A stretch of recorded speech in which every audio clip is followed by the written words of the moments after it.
होगी।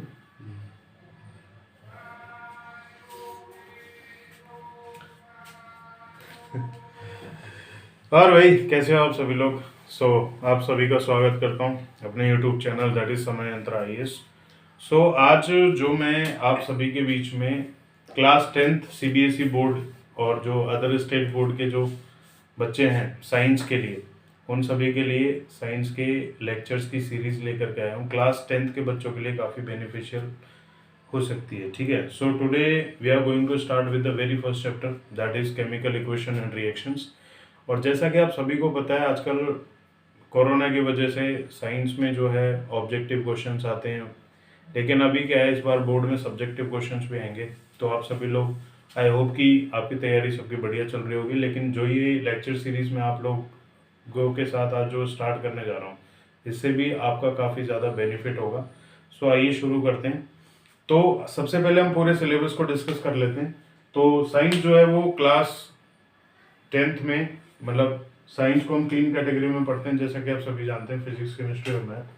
तो सबसे पहले जो फिजिक्स है उसका सिलेबस हम डिस्कस करते हैं, फिर हम केमिस्ट्री का सिलेबस डिस्कस करेंगे, और उसके बाद फिर बायो के अंदर आपके कितने सारे चैप्टर है उनके बारे में बात करते हैं। तो फिजिक्स में सबसे पहले हम जो चैप्टर पढ़ते हैं वो है आपका इलेक्ट्रिसिटी। इलेक्ट्रिसिटी के बाद आपका मैग्नेटिक इफेक्ट है इलेक्ट्रिक करंट के, magnetic effect of electric current. ठीक है, फिर इसके बाद हम पढ़ेंगे लाइट चैप्टर। ठीक है, और लाइट चैप्टर के बाद हम पढ़ेंगे human I and colourful world.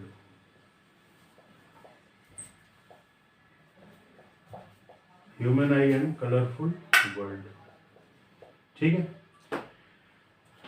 तो ये 4 चैप्टर मोस्टली इंपॉर्टेंट है फिजिक्स में क्लास 10th के लिए। ठीक है, फिर उसके बाद हम केमिस्ट्री की हम बात करते हैं। तो सबसे पहला जो चैप्टर है वो है आपका chemical equation and reactions. Chemical equation and reaction. दूसरा जो चैप्टर है वो है आपका एसिड बेसिस एंड सॉल्ट। तीसरा जो चैप्टर है वो आपका मेटल्स और नॉन मेटल्स है।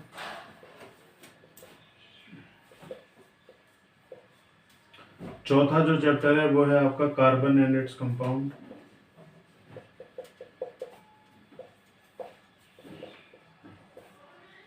ठीक है, ये 4 चैप्टर केमिस्ट्री के इंपॉर्टेंट है। बायो की बात करते हैं। सबसे पहला चैप्टर आपका लाइफ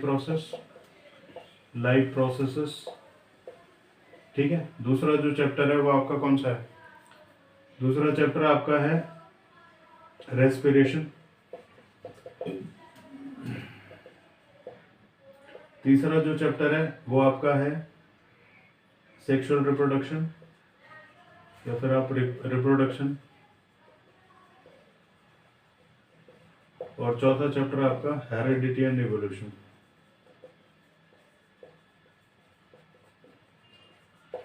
ठीक है, तो ये 4 चैप्टर मोस्टली फिजिक्स, केमिस्ट्री और इसमें हम वो करते हैं। और फिर उसके बाद एक जो चैप्टर है वो आपका है सोर्सेज ऑफ एनर्जी। ये हम अलग से पढ़ते हैं, सोर्सेज ऑफ एनर्जी। ये काफी इंपॉर्टेंट चैप्टर है। इसके बाद हम पढ़ते हैं एनवायरनमेंट, और एक और चैप्टर है आपका, छोटा सा चैप्टर है। ठीक है, वो सब हम बाद में डिस्कस कर लेंगे। तो फिजिक्स में हम इलेक्ट्रिसिटी, मैग्नेटिक इफेक्ट और इलेक्ट्रिक करंट, लाइट और ये सब पढ़ेंगे। तो हम स्टार्ट करेंगे केमिस्ट्री से, और केमिस्ट्री का जो सबसे पहला जो टॉपिक है वो है केमिकल इक्वेशन और रिएक्शन। ठीक है, जो सबसे पहले टॉपिक्स हम लोग स्टार्ट करेंगे। ठीक है, तो केमिकल इक्वेशन और रिएक्शंस जो चैप्टर है, काफी इजी चैप्टर है और काफी छोटा चैप्टर है, बहुत जल्दी आपका ये कवर हो जाएगा। ठीक है, तो आप सभी जानते हैं कि हमारे नेचर में बहुत सारे प्रोसेसेस होते हैं, जिसमें केमिकल प्रोसेस जो एक फिनोमिनन होता है, उसमें क्या होता है, डिफरेंट जो सब्सटेंसेस होते हैं वो आपस में क्या करते हैं, एक दूसरे के साथ रिएक्शन करते हैं, और रिएक्शन करने के बाद कोई नया प्रोडक्ट बनाते हैं। ठीक है, जैसे एक सिंपल सा मैं आपको एग्जांपल देता हूँ कि जैसे आप लोग मान लो एक नई साइकिल खरीद के लेके आए। ठीक है, साइकिल स्टूडेंट जीवन में सबसे फेवरेट चीज़ होती है, साइकिल मिल जाए तो सब कुछ है। तो एक साइकिल जैसे आप खरीद के लेके आए, ठीक है, तो साइकिल किसकी बनी होती है? मेटल की बनी होती है। ठीक है, और मोस्टली जो मेटल यूज होता है आजकल आयरन यूज होता है, ठीक है। और आजकल बहुत अलग अलग तरीके की साइकिल आती है जिसमें अलॉयज भी यूज होते हैं, जिसमें मिक्सचर यूज होता है डिफरेंट डिफरेंट। एक कांस्टेंट प्रोपोर्शन में हम क्या करते हैं, अलग अलग मेटल्स को मिला करके अलॉय बनाते हैं, और अलॉय से भी आजकल काफ़ी सारी साइकिल्स, आजकल एक से एक ब्रांड आ रहे हैं साइकिल के। एक जनरल सी मैं एटलस साइकिल की बात करता हूँ। एटलस साइकिल जो है वो आयरन से बनी होती है, ठीक है। तो अगर रेनी सीजन में आप लोगों ने नोटिस किया होगा, जब हमारा बारिश का टाइम होता है तो रेनी सीजन में क्या होता है, जो आपका एटमॉस्फेयर होता है, एटमॉस्फेयर के अंदर दो चीजें होती है। एक होता है आपका मॉइस्चर, ठीक है, और एक होता है आपका वाटर, ठीक है, सॉरी, एक होता है आपका ऑक्सीजन। तो जो मॉइस्चर होता है, मॉइस्चर के अंदर क्या होता है आपका, इसमें वाटर कंटेंट होता है, ठीक है, और ऑक्सीजन का मतलब यानी एयर होती है, ठीक है। तो जब ये साइकिल का ये जो मेटल है जिसको हम बोलते हैं आयरन, जब ये आयरन आपका रिएक्शन करेगा इसके साथ, वाटर के साथ, और रिएक्शन करेगा ऑक्सीजन के साथ, ठीक है, तो आयरन के ऊपर एक लेयर आ जाती है। उस लेयर का नाम, कॉमन भाषा में उस लेयर को हम बोलते हैं रस्ट, ठीक है, हिंदी में बोलते हैं जंग लगना, ठीक है, कॉमन भाषा में क्या बोलते हैं, रस्ट। लेकिन इसका जो केमिकल नाम होता है, इसका नाम होता है फेरिक ऑक्साइड, ठीक है। और ये जो XH2O है, ये है water of crystallisation, water of crystallisation. और इसमें ये जो X है ये वाटर मॉलिक्यूल है, वाटर मॉलिक्यूल है जो वेरी करता है, मतलब it is a not constant. ये वेरी करता है कि जो आपका लोहा है वो कितने पानी के संपर्क में आया है, ठीक है। तो इस हिसाब से ये होता है। तो मैं आपको बेसिकली केमिकल इक्वेशन का यानी केमिकल रिएक्शन का एग्जांपल बता रहा था कि जो रस्टिंग ऑफ आयरन है वो भी एक केमिकल रिएक्शन है। इसमें क्या होता है, जो आपका आयरन है वो कांटेक्ट में आता है मॉइस्चर के, जिसमें पानी होता है यानी वाटर होता है, और कांटेक्ट में आता है एयर के, ठीक है। तो ये आपस में रिएक्शन करके उस पर्टिकुलर आयरन के ऊपर एक ऑक्साइड की लेयर आ जाती है, उसको बोलते हैं हम फेरस ऑक्साइड, फेरिक ऑक्साइड बोलते हैं हम उसको। और ये जो लेयर आ जाती है, इसका जो कलर होता है वो होता है रेडिश ब्राउन कलर। क्या होता है इसका कलर, रेडिश ब्राउन कलर होता है। और ये क्या होता है, हम कॉमन भाषा में बोलते हैं रस्टिंग ऑफ आयरन यानी जंग लगना, ठीक है। तो ये एक एग्जांपल था जिसमें हमने क्या देखा, जिसमें हमने देखा कि कुछ रिएक्टेंट्स आपस में रिएक्ट करके एक प्रोडक्ट बना रहे हैं। क्या बना रहे हैं, एक प्रोडक्ट बना रहे हैं। अभी रिएक्टेंट्स, अभी ध्यान दो, ये जो आपका एरो है ना, इस एरो के लेफ्ट हैंड साइड में, इस एरो के लेफ्ट हैंड साइड आपकी ये होगी। इस लेफ्ट हैंड साइड में जितने भी एलिमेंट्स या कंपाउंड है, इन सबको हम बोलते हैं रिएक्टेंट्स। क्या बोलते हैं इन सबको, रिएक्टेंट्स। और एरो के राइट हैंड साइड में, ये आपका एरो का राइट हैंड साइड हो गया, और इसमें हम जितने भी एलिमेंट या कंपाउंड है इनको हम बोलते हैं प्रोडक्ट। क्या बोलते हैं हम इनको, प्रोडक्ट, ठीक है। और ये जो एरो है ना, ये क्या करती है, डायरेक्शन ऑफ रिएक्शन को शो करती है। डायरेक्शन ऑफ रिएक्शन को क्या करती है, शो करती है। क्लियर है बात। तो ये जितने भी रिएक्टेंट्स है ये आपस में रिएक्ट करके राइट हैंड साइड में क्या बना रहे हैं, प्रोडक्ट बना रहे हैं। और ये जो एरो है ये आपकी डायरेक्शन ऑफ रिएक्शन को शो करती है कि भाई आपका जो रिएक्शन है वो किस डायरेक्शन में हो रहा है। तो हम यहाँ पे बोलेंगे कि ये जो रिएक्शन है ये फॉरवर्ड डायरेक्शन में हो रहा है। कौन सी डायरेक्शन में हो रहा है, फॉरवर्ड डायरेक्शन में ये रिएक्शन हो रहा है, ठीक है।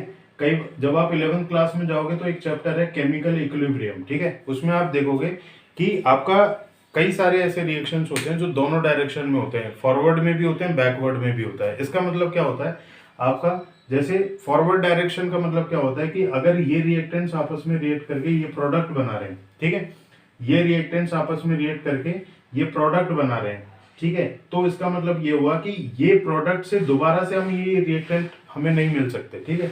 लेकिन जो इसको बोलते हैं इरिवर्सिबल रिएक्शन, ऐसा रिएक्शन जो रिवर्स ना हो सके, मतलब रिएक्टेंट से प्रोडक्ट तो बन रहा है लेकिन प्रोडक्ट से दोबारा हमें ये रिएक्टेंट नहीं मिल सकते, इसको हम बोलते हैं इरिवर्सिबल रिएक्शन।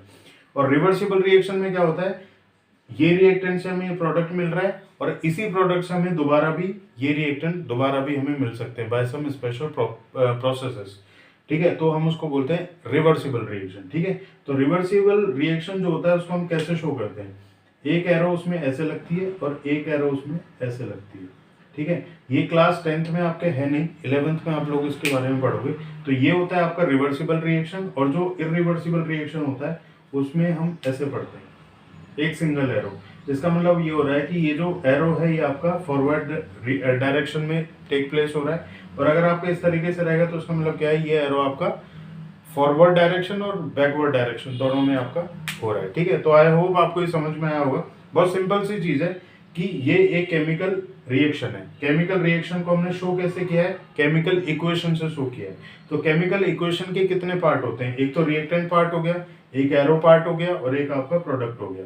रिएक्टेंट्स वो होते हैं जो एरो के लेफ्ट हैंड साइड में होते हैं, जो आपस में रिएक्ट करके क्या बना रहे हैं, प्रोडक्ट बना रहे हैं। ठीक है, प्रोडक्ट आपका राइट हैंड साइड में हो रहा है, मतलब इन सब रिएक्टेंट से मिलकर के प्रोडक्ट हुआ।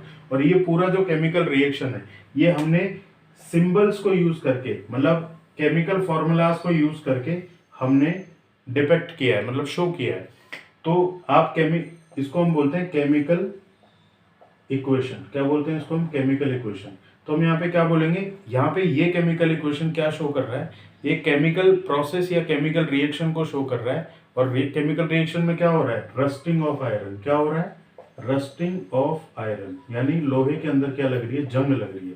कैसे लग रही है, जब लोहा आपका कांटेक्ट में आता है वाटर के यानी मॉइस्चर के, आपका मॉइस्चर जो होता है उसके कांटेक्ट में आता है और ऑक्सीजन के कांटेक्ट में आता है, तो उसके ऊपर एक लेयर आ जाती है, ऑक्साइड की लेयर आ जाती है, जो कौन से कलर की होती है, जो रेडिश ब्राउन कलर की होती है। इसका जो कलर होता है वो क्या होता है, reddish brown, reddish brown colour की होती है। और ये आपकी जो ऑक्साइड है ये होती है Fe2O3.XH2O। जो ये XH2 है ये है आपका वाटर ऑफ क्रिस्टलाइजेशन, जिसमें X जो है वो वाटर मॉलिक्यूल है, और ये हर जगह अलग अलग होगा, डिपेंड करेगा कि कितने पानी के साथ वो कांटेक्ट में आया है। ठीक है, आई होप आपको समझ में आया होगा कि केमिकल रिएक्शन क्या होता है और केमिकल इक्वेशन क्या होती है, एक छोटे से एग्जांपल से। ठीक है, इस वीडियो में इतना ही करते हैं। अगली वीडियो में हम ये पढ़ेंगे कि केमिकल इक्वेशन में केमिकल इक्वेशन को हम बैलेंस कैसे करते हैं, केमिकल रिएक्शन के अंदर क्या क्या चेंजेस आते हैं, और केमिकल रिएक्शन को हम बैलेंस क्यों करते हैं, what is the reason behind balancing the chemical equation. तो आई होप आपको ये सब समझ में आया होगा। दोस्तों, हम वीडियोस को छोटी छोटी रखेंगे ताकि आप टॉपिक्स को जल्दी जल्दी कवर कर सके। मतलब बड़ी वीडियो होती है तो क्या करते हैं बच्चे, बीच में टॉपिक को स्किप कर देते हैं, इसलिए छोटे छोटे टॉपिक्स रखेंगे और छोटी वीडियोस रखेंगे।